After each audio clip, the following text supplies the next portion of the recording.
Magandang umaga, ngayon ay Biyernes, Enero 24, 2020. Narito ang mga balita mula sa iba't ibang panig ng mundo. Ito ang Eagle News International Filipino Edition. Sa ulo ng ating mga balita. China nagpatupad ng lockdown sa lungsod na pinagmulan ng coronavirus outbreak. President Donald Trump inakusahan ng Democrats na naghangad na mandaya para muling manalo sa eleksyon sa Nobyembre. 3 katao ang patay sa pagbagsak ng firefighting plane sa Australia. At Greece, inihalal na ang kauna-unahang babaeng pangulo. Ako po, si Maricar Velasco, ang inyong magiging tagapagbalita. Sa detalye ng mga balita, nagpatupad na ang China ng lockdown sa lungsod nito na pinagmula ng bagong coronavirus outbreak na ikinasawi na ng 17 katao at halos 600 na ang dinamaan nito. Nangangamba ang health officials na tataas ang transmission rate ng nasabing virus dahil daang milyong mga Chinese ang babiyahe pauwi at patungong abroad ngayong nalalapit na ang Chinese New Year. Ang misteryosong sakit na pinaniniwala ang nagsimula noong nakaraang taon ay nagmula sa illegally traded wildlife sa animal markets ng Wuhan. Kumalat na rin ang nasabing virus sa iba pang mga bansa. Ayon sa lokal na pamahalaan ng Wuhan, isasara nito ang lahat ng urban transport networks at sususpindihin ang outgoing flights mula alas 10 ng umaga ngayong Huwebes. Sa ulat ng National Health Commission ng China, aabot na sa 571 ang nakumpirmang kaso ng nasabing virus at panibagong 373 pa ang hinihinalang kaso nito. But more importantly, it was shared immediately. And that's why Japan, Thailand were able to diagnose the new coronavirus quickly. In addition to that, action is taken immediately, especially on the market, to Wuhan market, seafood market, and followed by other actions was very commendable. And we really encourage China to continue that way, because not only that will help China to clean the outbreak as soon as possible, but also to help in preventing it from spreading internationally. Sa kaugnay na balita, pinuri naman ng Director General ng World Health Organization ang pagtugon ng China kaugnay sa outbreak ng coronavirus. Ang aksyon aniya ng China ay nakatulong na maibsan ang panganib ng international transmissions.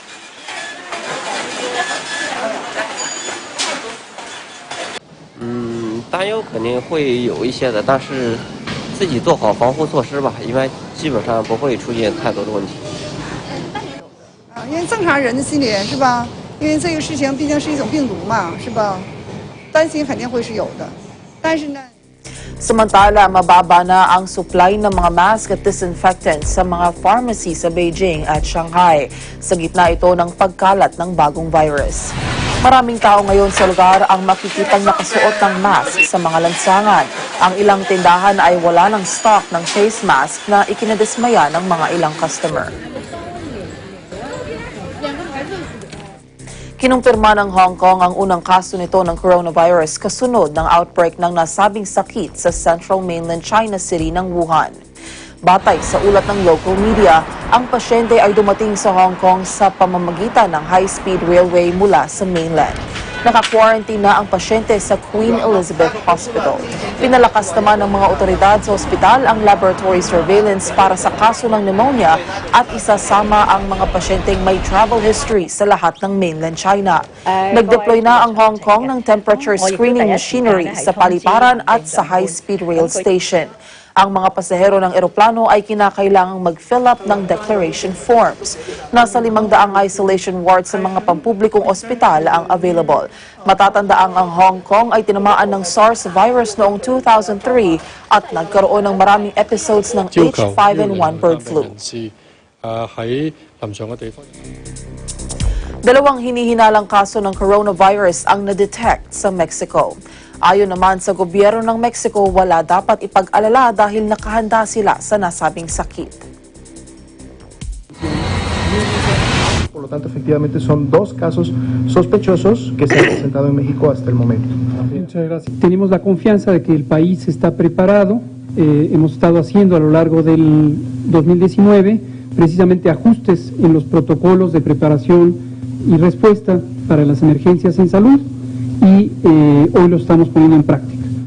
No hay razón para que la gente esté entre en pánico, digamos, por este evento. Signos de alarma que deberían llevarles a que busquen una atención médica. No existe un tratamiento específico para este condición. Bumubuti na raw ang lagay ng residente sa Amerika na tinamaan ng coronavirus. Ayon ito kay Jay Cook na siyang Chief Medical Officer sa Providence Regional Medical Center, Everett.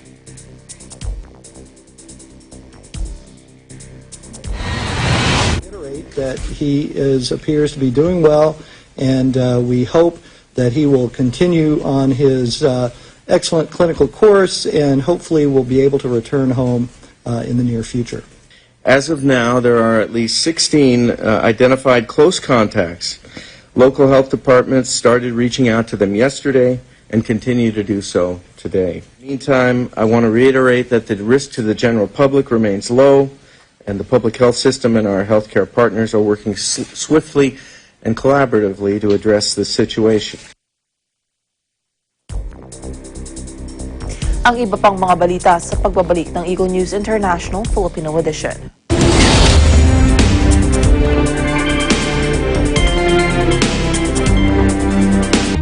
Mga isyung panlipunan.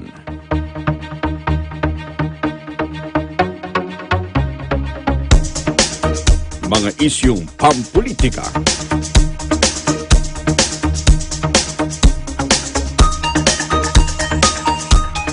Tatalakayin, lilinawin, kasama ang mga batikang komentarista, Congressman Dante Marcoleta at Jen Sobartiaga sa Ganang Mamamayan.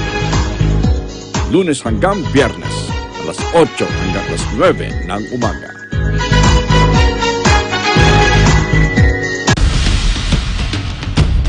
Tamang impormasyon, napapanahon, Una Batanes hanggang taon-taon. Di lamang sa bansa, kundi maging sa iba't ibang panig ng mundo.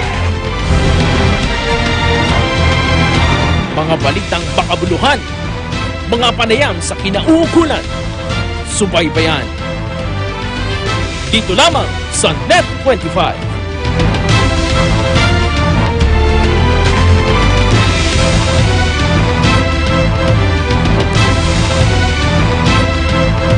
News, entertainment, technology.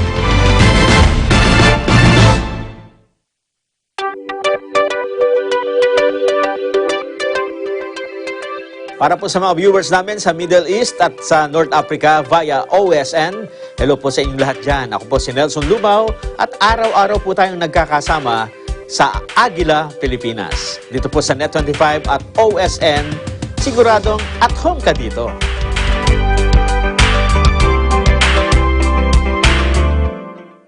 Patuloy ang pagtaas ng kaso ng dengue sa bansa. Kaya naman, mahalagang alamin ang mga sintomas para sa agarang aksyon. Gaya ng lagnat, pananakit sa likod ng mata, pananakit ng ulo, rashes, pagsusuka, at pananakit at pamamaga ng mga kasukasuan. Kapag may lagnat ng lagpas ng 2 araw, magpakonsulta agad.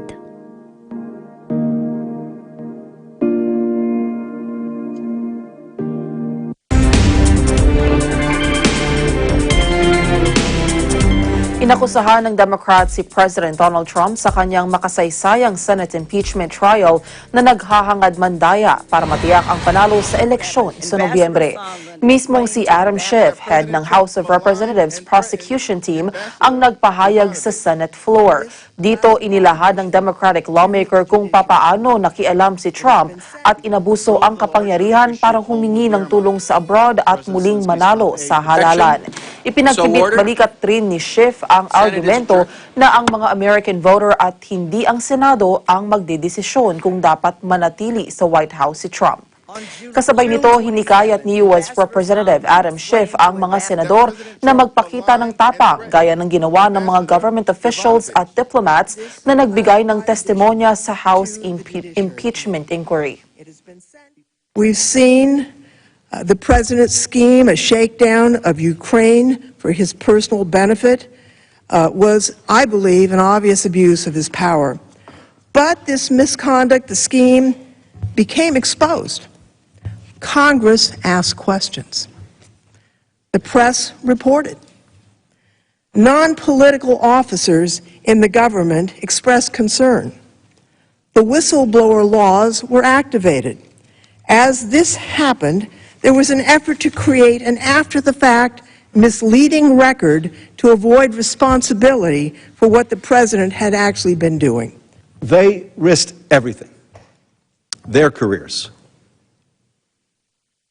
And yes, I know what you're asked to decide may risk yours too. But if they could show the courage, so can we. I yield back. Ambassador Sondland explained to Ambassador that President Trump... Sa iba pa ring balita, patay ang 3 katao na pawang mga bumbero sa pagbagsak ng sinasakyan nilang eroplano sa Australia. Ito ay nangyari sa kabila ng patuloy na pagsiklab ng bushfires sa Sydney.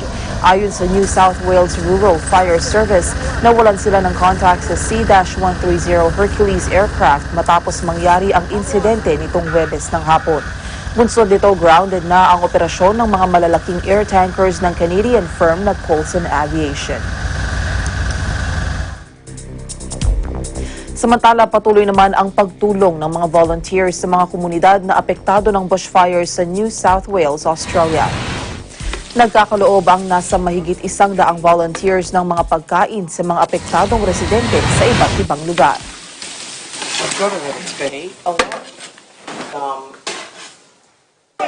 So many people have lost so much, and the only thing they've got is a meal. Food. Food's the thing. It just brings people together. They get to talk, and even the volunteers in the kitchen talk. It's not just making food; it's communicating. So I think that's really important. And I had to leave the town for like about a week, as many people had to leave as well. And when we came back, there was this huge community thing over here, so it was really important for like us all to take part into it, and that's what we're doing here. We like basically helping organization to cook and make like healthy meals and healthy salads and sandwiches for the town that has been affected by the fire. On a dû voilà, quitter la ville en tant que touriste, mais également les locaux. Et dès qu'on a pu revenir, on est revenu. Moi, je travaille juste au pub de Bermagui, donc j'ai pu retrouver mon travail. Et c'était important aussi pour moi de revenir et pour beaucoup d'entre nous, parce qu'on savait qu'il y aurait beaucoup de choses à faire, pas uniquement pour le travail, mais aussi pour aider tous les petits villages d'à côté, parce que bon, en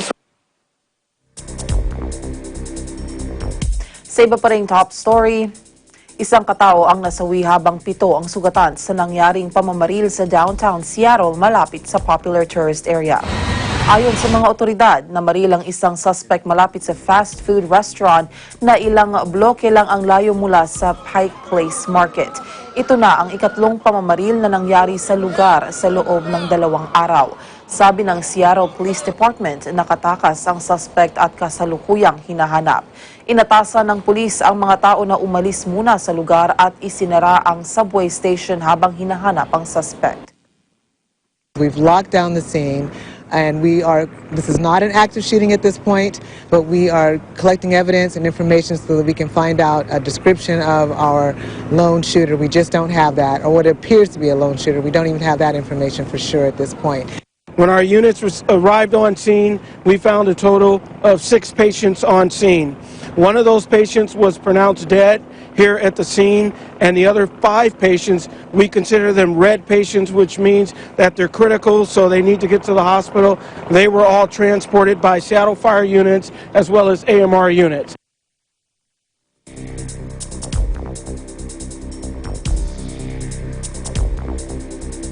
Nahalal bilang kauna-unahang babaeng Pangulo ng Greece si High Court Judge Katerina Sakelyaropoulou.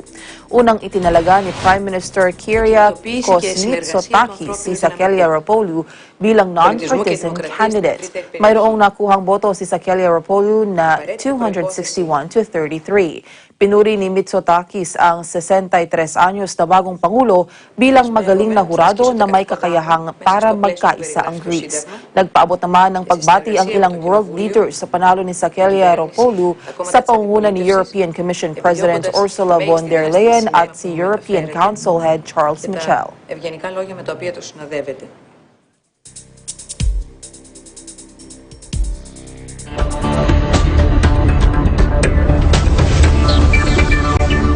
Nagbanta si US President Donald Trump na magpapataw ng matinding taripa sa mga sasakyang gawa sa Europa hanggat hindi tumitinag ang EU sa transatlantic deal. Umaasa ang European Union na magtatagumpay ang kasunduan habang nagpahiwatig din na ang France na may progreso ang bagong buwis na naglalayong magkaroon ng pantay na bahagi ng kita mula sa US tech companies. Nangako naman ng Britanya na igigiit ang sarili nitong digital tax na ang target ay ang Amazon, Facebook at Google sa kabila ng posibleng epekto nito sa inaasahang trade deal sa US kapag umalis na sa EU. Samantala, wala pang tugon ang Germany na siyang pinakamalaking exporter ng mga sasakyan sa Europa gaya ng BMW at Audi sa banta ni Trump.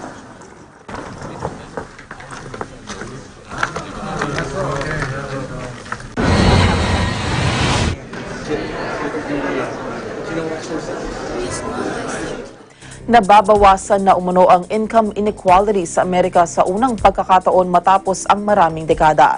Sinabi ito ni Ivanka Trump, anak at advisor ni US President Donald Trump sa isang press conference sa World Economic Forum sa Davos. Because more people are working. That income inequality is actually decreasing in America.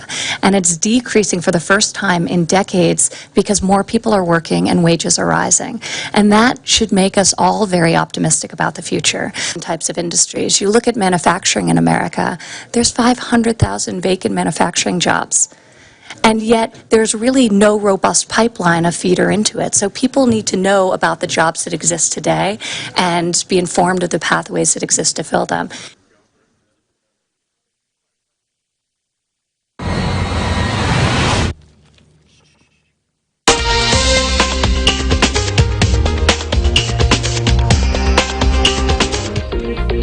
Matindi ang nararanasang tagtuyot sa Afghanistan. Kaya naman ang mga alagang tupa namamatay sa matinding gutom at uhaw, lalo na yaong nasa bulubunduking bahagi ng Balkh province. Kaysa naman makita ang unti-unting pagkamatay ng mga alaga, kinakatay na ito. Pero dahil sa payat ang mga tupa, hindi na napapakinabangan at ang kanilang karne at pinapakain na lamang sa mga aso.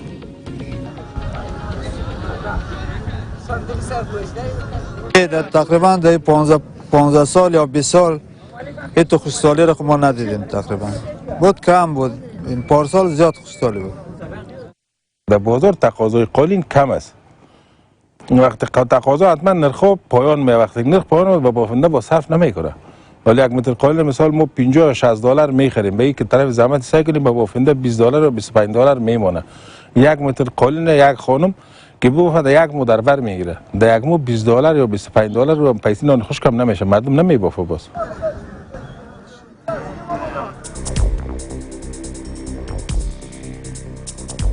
At yan na ang kabuuan ng mga balita mula sa iba't ibang bansa. Eagle News International Filipino Edition. Sa pangalan ng mga bumubuo sa Eagle News Service, ako po si Maricar Velasco and I am one with 25. Susunod na ang Agila Balita.